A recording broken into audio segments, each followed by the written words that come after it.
ನಮಸ್ಕಾರ ಪ್ರಿಯ ವೀಕ್ಷಕರೇ, ಅಮರವಾಹಿನಿ Kannada news channel ಅನ್ನು ಯಾರು ಸಬ್ಸ್ಕ್ರೈಬ್ ಆಗಿಲ್ಲ ಈಗಲೇ ಆಗಿ. ಮಹಾರಾಷ್ಟ್ರದ ಸತಾರಾ ಎಂಬ ನಗರದಲ್ಲಿ ಬಾಬಾ ಸಾಹೇಬ್ ಅಂಬೇಡ್ಕರ್ ಅವರ ಬಾಲ್ಯವನ್ನು ಕಳೆದ ಮನೆ ಇದೆ. ಆ ಮನೆ ಮಾಲೀಕರ ಕುಟುಂಬದ ಪರಿಸ್ಥಿತಿ ನೋಡಿ ಕಣ್ಣಲ್ಲಿ ನೀರು ಬರುವಂತಿದೆ. ಹೌದು, ಅಮರವಾಹಿನಿ ಕನ್ನಡ ನ್ಯೂಸ್ ವಾಹಿನಿಗೆ ಇದೊಂದು big story. Doctor Baba Saheb ಅವರು ತನ್ನ ಬಾಲ್ಯದಲ್ಲಿ ಇದ್ದ ಮನೆ ಹಾಗೂ ಅವರ ಆ ಮನೆಯ ಮಾಲೀಕರ ಅವಸ್ಥೆ ನೋಡಿದರೆ ಭಾರತೀಯ ಸಂವಿಧಾನದ ಅರ್ಥ ಮಾಡಿಕೊಂಡಿಲ್ಲ ಅನಿಸುತ್ತದೆ. ಈ ಮಹಾನ್ ವ್ಯಕ್ತಿಯಾದ ಡಾಕ್ಟರ್ ಬಾಬಾ ಸಾಹೇಬ್ ಅಂಬೇಡ್ಕರ್ ಅವರ ಬಗ್ಗೆ ಅಲ್ಲಿಯೂ ಜಿಲ್ಲಾಡಳಿತ ತಿಳಿದುಕೊಂಡಿಲ್ಲ ಎನ್ನುತ್ತದೆ. ಅಲ್ಲರಿ, ಈ ಜಗತ್ತಿಗೆ ಸಂವಿಧಾನ ಶಿಲ್ಪಿ ಮನುಷ್ಯ ಜಾತಿಯ ಸಮಾನತೆಯನ್ನು ಕಾಪಾಡಿಕೊಳ್ಳಲಿ ಎಂಬ ಸ್ವಾಭಿಮಾನದ ಸಂವಿಧಾನ ಬರೆದಂತಹ ಡಾಕ್ಟರ್ ಬಾಬಾ ಸಾಹೇಬ್ ಅಂಬೇಡ್ಕರ್ ಅವರಿಗೆ ಈ ದೇಶದಲ್ಲಿ ಅವರು ಆಡಿರುವ ಅಂಗಳ ನಿಂತಿರುವ ಮನೆಗೆ ಬೆಲೆ ಇಲ್ಲವೇ ಎಂಬ ಶಂಕೆಯಾಗುತ್ತಿದೆ.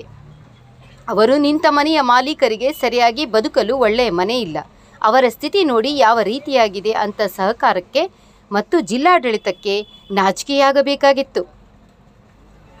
ದೀನದಲಿತರ ಸಂಘರ್ಷ ಸಮಿತಿಗಳಲ್ಲಿ ವಿನಂತಿಪೂರ್ವಕವಾಗಿ ಕೇಳಿಕೊಳ್ಳುವುದೇನೆಂದರೆ, ಈ ಮನೆಯ ಕುಟುಂಬಕ್ಕೆ ನಾವೆಲ್ಲರೂ ಬೆಂಬಲಿಸಿದರೆ ಅನುಕೂಲದ ದಾರಿಯಾಗುತ್ತದೆ. ಈ ವಿಡಿಯೋ ಕಳಿಸಿಕೊಟ್ಟವರಿಗೆ ನಾನು ಅಮರವಾಹಿನಿ ಕನ್ನಡ ವಾಹಿನಿಯ ನ್ಯೂಸ್ ಪರವಾಗಿ ಕೃತಜ್ಞತೆ ಸಲ್ಲಿಸುತ್ತೇನೆ. ಸುದ್ದಿಯನ್ನು ನೋಡಿದ ಮೇಲೆಯಾದರೂ ಮಹಾರಾಷ್ಟ್ರ ಸರ್ಕಾರ ಹಾಗೂ ಸತಾರಾ ಜಿಲ್ಲಾಡಳಿತ ಎಚ್ಚೆತ್ತುಕೊಂಡು ಈ ಮನೆ ಮಾಲೀಕರ ಕುಟುಂಬಕ್ಕೆ ಸಹಾಯ ಸಹಕಾರ ನೀಡಬೇಕೆಂದು ಕೇಳಿಕೊಳ್ಳುತ್ತೇನೆ. वरदी डॉक्टर रवी बी कांबळे, अमरवाहिनी कन्नड न्यूज, सातारा. डॉक्टर बाबासाहेब आंबेडकर यांचं घर आहे. हे त्यांचं बालपण इथं गेलेलं आहे. त्यांचं कम्प्लिटली बालपण इथं गेलेलं आहे आणि हे ते मालक जे आहे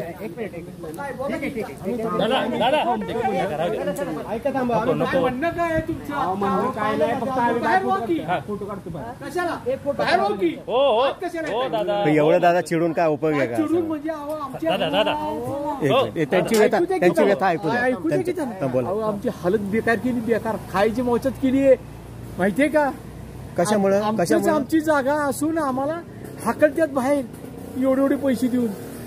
हा, बाबासाहेबांनी हे सांगितलं का आम्ही त्यांची जागा सांभाळली म्हणून की आम्हाला बेकार करायचं? नाही नाही, हे चुकीचं आहे. हा, तुमची जागा आहे, तुमच्या जागेला किंमत तुम्हाला देतात, काडीमोल किंमत, आणि बाहेर हाकलत्यात. हा, हे चालेल का तुम्हाला? का बाबासाहेबांनी हे लिहून ठेवले की मी तिथं राहिलोय, तिथं माझी जागा घेऊन त्यांना बेकार करा? असं काय नाही. मग असंच सांगितलंय. नाही असं काय नाही. अरे आम्हाला हाकलत होते, हाकलून देत होते. खोटं सांगतोय का? जे हाकलून देत असेल ते बाबासाहेबांचे अनुयायी नसतील, नाही का? हो, सरकारच आहे. हो, सरकारनेच आम्हाला हाकललंय. अच्छा, सरकारच हाकलत होतं. खोटं वाटत असेल विचारा, कुणालाही विचारा. आपण आता ह्या जागेचे मालक आहात का? हो. अच्छा, पण मालक आपलं नाव काय? उदय आमने. उदय आमने. आणि कोणी नाही, तुम्ही फक्त आज आलाय. हो हा, हो, की परत कधी आयुष्यात दिसणार नाही. अच्छा, तुम्हाला आमची कथा ऐकणार, हो, वाईट वाटेल तुम्हाला. अगदी तुमचं बरोबर आहे. आम्ही आता मावळ मधून आलेलो आहे, पुण्यावरून आलोय, पाहण्यासाठी आलो की बाबा आम्हाला तेच म्हणतोय ना. आम्ही तेच म्हणतोय तुम्हाला, तुम्ही फक्त इथं येणार, बघणार आणि जाणार. त्या घरातल्या व्यक्तीचं काय आहे याचं तुमच्या डोक्यात काहीच नाही. अगदी बरोबर आहे. बघा कसे बघू देत आहेत ते त्यांची परिस्थिती सध्याची काय आहे त्यांनाच माहिती. आम्ही तुम्हाला आत यायलाही नाही म्हणत नाही. तुम्ही आत सुद्धा जाऊ शकता, परवानगी फक्त कोर्टात ना आणा किंवा कलेक्टर अच्छा जाऊ शकता. अडवत नाही तुम्हाला. त्या अक्षरशः रोज रडतोय मी. बरोबर मान्य जागा असून आम्हाला खाता येत नाही आज. अच्छा, बरोबर. सरकारने एवढा अत्याचार केला, सरकार पडायला आले तर दुरुस्ती करायला सुद्धा परवानगी देत नाही. बघायचं का घर कसं गळतंय ते? आम्ही झोपतोय कसं ते बघायचं आहे का? दाखवत आहे का? एकाने यायचं फक्त. तुम्ही कोण व्यवस्थित सुशिक्षित नाही?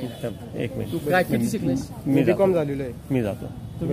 चल, माझं शिक्षण खूपच XYZ आहे. म्हणजे चला चल, एक मिनिट. चल, असं नाही बोलत.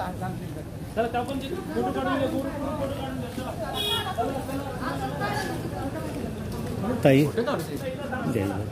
मी बूट काढू काय? असू द्या असू द्या असू द्या. आता तुम्हाला आम्ही राहतोय तेव्हा आमचं आम्हाला काय माहित असू द्या, नक्की असू द्या. असू द्या हं? असू द्या, काही नाही.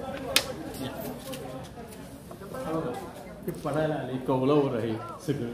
हा या इकडे या, आत या, आत या, या की.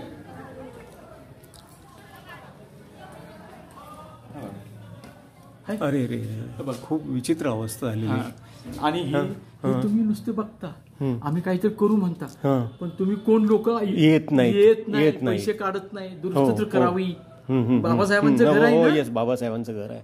तर तुमच्याकडनं एक 5-5 रुपये जरी काढले तर किती अमाप होतील. हो हो हो हो, खरी गोष्ट आहे. होईल खरी का गोष्ट आहे, नाही? खरी गोष्ट आहे. दुरुस्त करायला तुम्ही हे तुमचं ठळक मांडा आता, ठळक मांडा. काय मांडायचंय? काय सरकार हे बघतच नाही आमच्याकडे. तर आमची दशा वेगळ्या बेकार करून टाकली आहे सरकारने. आम्हाला खाता येत नाही, आमचीच जागा असून आम्हाला खाऊन देत नाहीत. काय करू आम्ही सांगा? ठीक आहे, आम्ही आमच्या परीने काय प्रयत्न करायचा ते तर करूया. बघा, ठीक आहे, धन्यवाद. तुम्ही आम्ही आमच्या परीने काय प्रयत्न, समाजापर्यंत हा मेसेज जाणार आणि अख्ख्या भारतामध्ये हा मेसेज जाणार. महाराष्ट्राच्या बाहेर ज्यांना मराठी कळतं ते हिंदीमध्ये ट्रान्सलेट किंवा कन्नडीमध्ये ट्रान्सलेट करून हे त्यांच्यापर्यंत पोहोचवलं जाईल. ठीक आहे. हो, आपलं परत एकदा आपलं नाव. माझं उदय लक्ष्मण आमने. अच्छा. माझ्या वडिलांची जागा घेतलेली आहे, ही खरेदी केलेली आहे. अच्छा. ही एवढी मोठी जागा असून सुद्धा मला किती एकर जागा आहे? 30 गुंठे जागा आहे. 30 गुंठे जागा म्हणजे अर्धा एकर आहे. 1 एकरच जागा आहे. तरी सुद्धा सरकारने आम्हाला हाकलत होतं. तर आज आमचे उदरनिर्वाहाचं साधन नाही माझं. अच्छा. आई गेली, बाप गेले, मी आता एकटाच आहे. काय करणार? उदरनिर्वाहाचं अजिबात साधन नाही आणि सरकार आमच्याकडे दुर्लक्ष नाही. हा व्हिडिओ सगळीकडे जाणार, सगळीकडे जाणार. ठीक आहे ना, काळजी नसावी. हा व्हिडिओ सगळीकडे जाणार. अजिबात याची दुरुस्ती झालेली नाहीये. सरकार पण ह्या गोष्टीकडे लक्ष देत नाहीये, उलट ह्या परिवारावर दबाव आणत आहे. मग इथं साताऱ्यातले कार्यकर्ते काय करतात हा मोठा प्रश्न आहे. साताऱ्यातले, कराडातले, सांगलीतले कार्यकर्ते काय करतात? आज आम्ही पुण्यावरनं इथं आलेलो आहोत. ठीक आहे, आज आम्ही पुण्यावरनं इथं आलेलो आहोत. बाबासाहेब आंबेडकर लहानाचे मोठे इथं झालेले आहेत साताऱ्यामध्ये. त्या साताऱ्यामधलं हे घर आहे जे तुम्ही पाहतात आणि हे ते मालक आहेत. हे जे ते मालक आहेत, हे पहा, त्यांचं हे घर आहे. ठीक आहे ना, हे त्यांचं घर आहे. हॅलो, हे त्यांचं घर आहे. येस, हो हो हो. अर्धा एकर जवळजवळ जमीन आहे. जवळजवळ अर्धा एकर जमीन आहे. हे पहा, खूप म्हणजे ह्या घराचे खूप हाल झालेले आहेत. खूप हाल झालेले आहेत. Yes yes yes yes. अरे बापरे, हे पाणी असं पडतंय म्हणून हे लावलेलं आहे. ठीक आहे ना, हे पाणी पडतंय म्हणून हे प्लॅस्टिकचा कव्हर लावलेला आहे त्यांनी. पाहू शकता. आमची कशी दुर्दशा असेल, आम्ही कसं खाऊ? मी सगळीकडे हा व्हिडिओ टाकेन. त्याच्यामुळे तुम्ही काळजी करू नका दादा. मालकाची दुर्दशा काय चालली? चला येऊ मी.